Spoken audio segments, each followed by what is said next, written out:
our spot in this particular area of the swamp, Wisconsin swamp.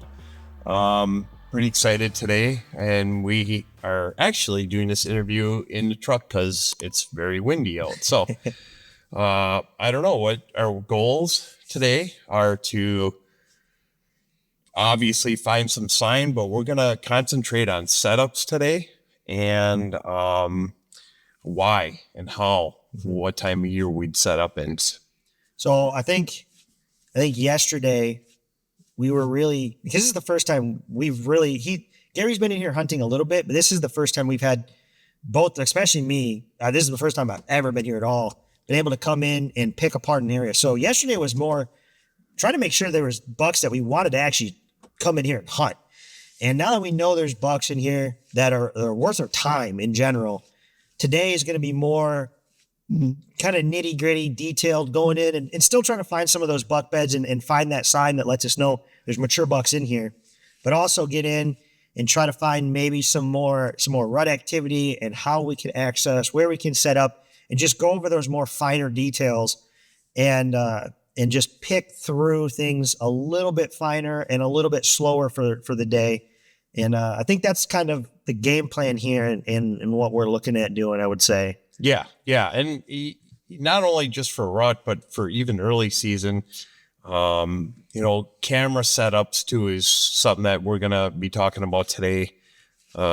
Because once we know there's a buck in the area, we want to already know where the beds are and where we should go, and have a bunch of setups. Because honestly, you only need to be right once on these setups, and that's it. Yeah. Well, hopefully you make the shot. But yeah. So I think that's a good plan, and it's a little bit colder out today. That's why we're doing, like I said, the interview here in the truck. It's windy, but I think we're gonna get ready and we're gonna head out and catch you guys out in the timber.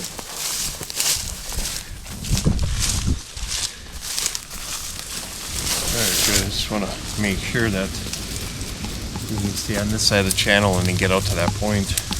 So we just started, and Gary wanted to come check this, I guess, it's not even a peninsula, it's a little island. And we come off the main peninsula, there's a lot of human intrusion there up near the parking lot and coming back this way. But as we kind of broke off the human intrusion line, kind of went through a little bit of a watery area, we got to this first island, and as you can see, there's a really big bed here. I mean, this is a really solid bed, easily 4.5 feet long. And to break it down, to kind of give you an example of why this buck would be bedded here, number one, he's looking exactly in the direction of where the human intrusion is going to come from. Where everybody's going to come and try to push back here, he's facing directly that way. There's water, three, technically all around him, but three main sides, and then there's a little bit of a gap between him and a waterway on this side. So he's pretty much surrounded 365 degrees by water. He's going to have that wind advantage if anybody does do anything crazy to come around behind him. And he has this big backdrop behind us as well of cover that he can bust into. So this is kind of a textbook when you find something like this and you go, how would I hunt this? How would I even get in on this buck? When you're breaking it down and you're like, I can't. I don't know how. That's really where you can tell it's a mature buck, or it probably has some age class to him, because this buck obviously has played the game. And it just sets up perfectly. Another way we can tell this buck has some age to him is there's a little rub just over my shoulder. It's on a small tree, but the height of it kind of tells us it's probably about chest, medium, belly high. That kind of tells us that it's a good buck as well. And we're gonna try to break down how we're gonna even hunt this buck now. That's going to be a feat, but we're just, first part, we found the bed, get an idea, we can see what he sees, and we're going to start to break that down, and we'll bring that to you guys. We're going to talk about trail camera tactics today too, and we found that bed right there, and there's a good trail that pinches off right here. So honestly, that tree right there, we're going to put a trail camera 6 high with the good sit camera holders, and I can aim it right down at this trail. And what I want to do is kind of aim it out a little further So that way this canary grass, when it gets tall, isn't flagging my camera. I'm getting good pictures of that buck. I can monitor that, something easy to check. You can be in the hunt and check it, see what's been coming through. And it's going to give me intel for future hunts. Very good pinch point, lots of traffic. It's going to give me everything I need. So, all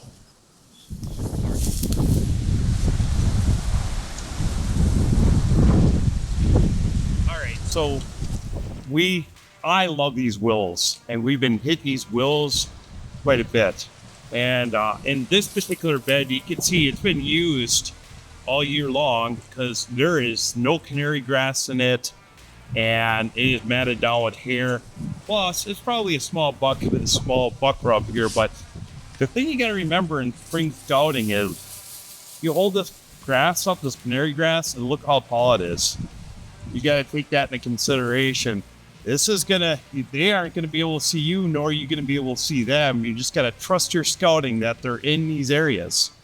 So when you set up on them, which that other bed is only about 60 yards away, you just have to trust that they're going to come out of there and hunt it like you would it, knowing they're in there. Trust your scouting is what I'd say. Another thing that we're noticing in these big marshes is you have a lone cedar on a point like this is, you're always going to find that bed right there.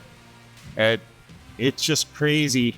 I can literally go on a map, but I e-scout and be like, yeah, there's going to be a bed here, here, here, here.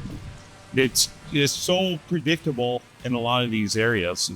On this particular one, even more predictable because the edge of the willows is right over here, and it opens up to wide open swamp. So they like to be able to watch what's going on out there, but yet still be in cover.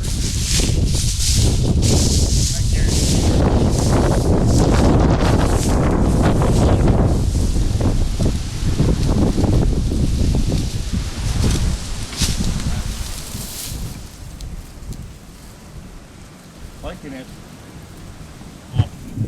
We found just a crap load of bedding along these islands of willows and this water, this pond over here. There's some high spots about a foot higher than everything else, and we have trails coming out of there heading towards Eggland. You can literally see it from here, but I would pick this tree right here. And I wouldn't go that high just so that I could see over the top of these bushes and down in. And what's nice is you got cover coming from parking, which is probably a half mile away, and you can get right in here. It's close enough where you're gonna get the movement you need to get to you before it's dark, but it's not too close where I feel like you're gonna be bumping them out. There again, just all this grass is gonna be waist high. Plus you have leaf cover on these bushes. It's really a good setup.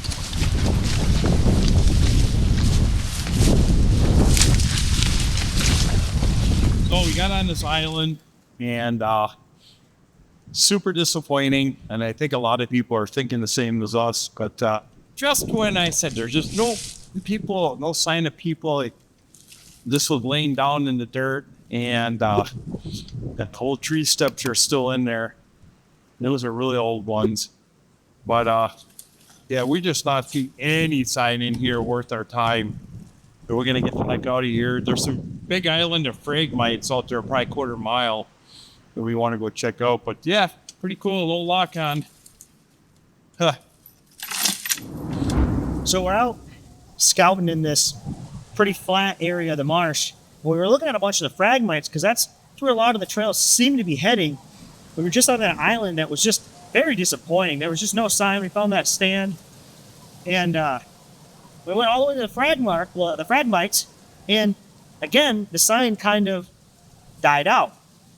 So what we noticed is there's these little patch of willows, they're just willow islands essentially, and they're barely above water. Now there's water in it because the water's high, but usually this would honestly be above water, probably just by a few inches. There's pretty deep water behind us, and like ankle to shin deep in places.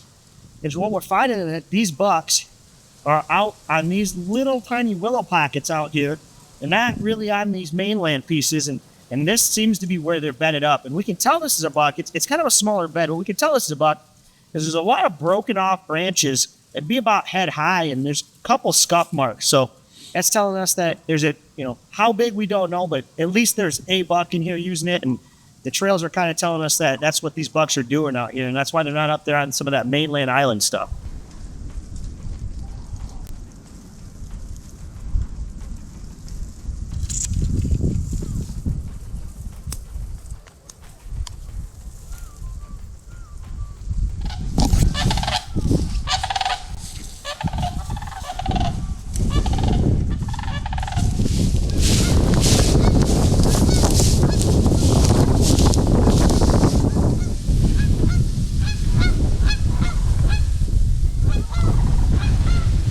Walking along this edge here, basically a lot of red dogwood over in here.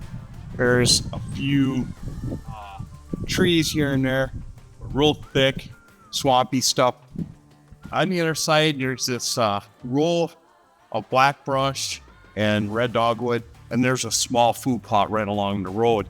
The other side, there's more private egg. But what Cody and I were just discussing is we have all these trails leading out to food, to egg, coming out of these bedding areas, and running perpendicular but parallel to the road is a nice, really good rub line. And what it is during rut, these bucks are literally just running parallel along the road, scent checking all these doe trails going to that food. So we're talking, this would be a great rut area. Sit up in these trees, you'll catch these bucks going back and forth, scent checking, possibly all day during peak ruts. So something to keep in mind when it's pretty far away from bedding, but it's pretty obvious the sign is here that they've been going back and forth checking these doe trails.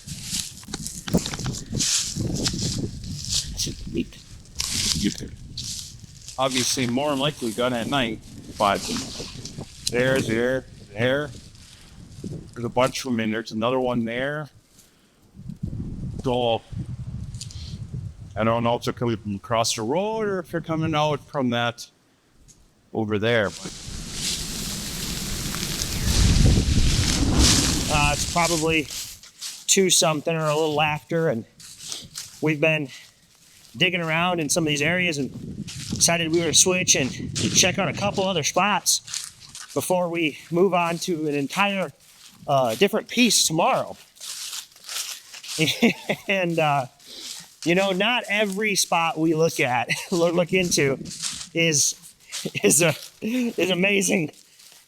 We thought we found maybe 1 or 2 pretty overlooked spots, and we started getting into them, and they're about the exact opposite. So, I mean, we've probably put on 4-ish miles of, man, we might as well just gone home and ran on the treadmill.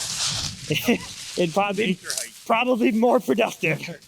So, not every spot can be awesome. And I guess the lesson to be learned is to just keep your head up and stay positive and just keep going at it and keep checking areas out. You're not always going to win, but when you do, it's an area that can maybe pay dividends. But at least what we're learning is we're not to hunt, and that's all we can do.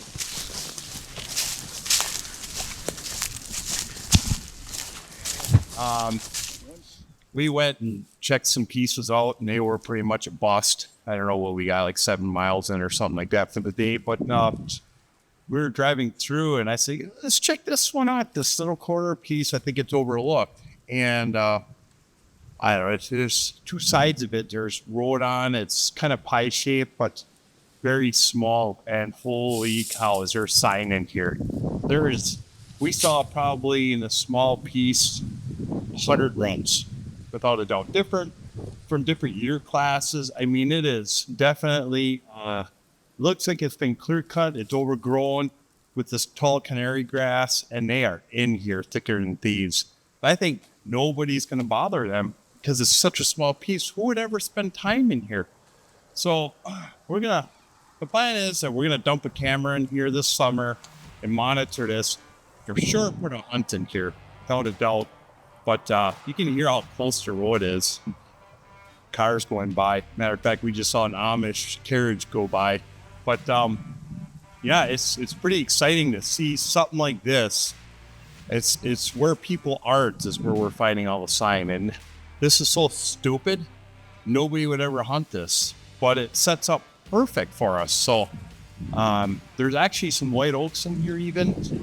And like I said, just mostly covered. And it's surrounded. There's, I think, like 2 sides with crop fields, private crop field. It sets up perfect. So kind of excited to see what actually shows up on the camera and when. So right now we're going to go across the street into the bigger piece and follow the trail back. Hopefully we get into some more buck bedding.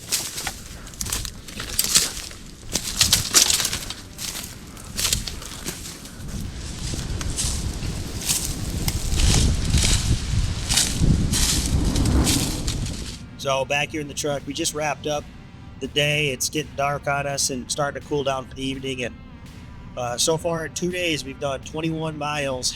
And I think we're pretty confident we have a good idea of this area. Unfortunately, today was nowhere near what yesterday was. We did find a couple spots that we were moderately excited about for maybe some rut locations and a couple potential early season spots, but they were pretty limited compared to what we found yesterday, which just, I guess, kind of goes to show that our very first picks were the very best picks. And then it just fell on its face after that, pretty much. It got really bad really quick in a couple areas that we just X'd out whole section, 500,000 acre sections, and just left it. So, still a good day, still good information, and it's always fun being in the woods, and we still found some good signage, some good spots. But all in all, I guess wrapping up day 2 here with Gary and on to day 3, and maybe we can pull off another win tomorrow. New area and so new hope.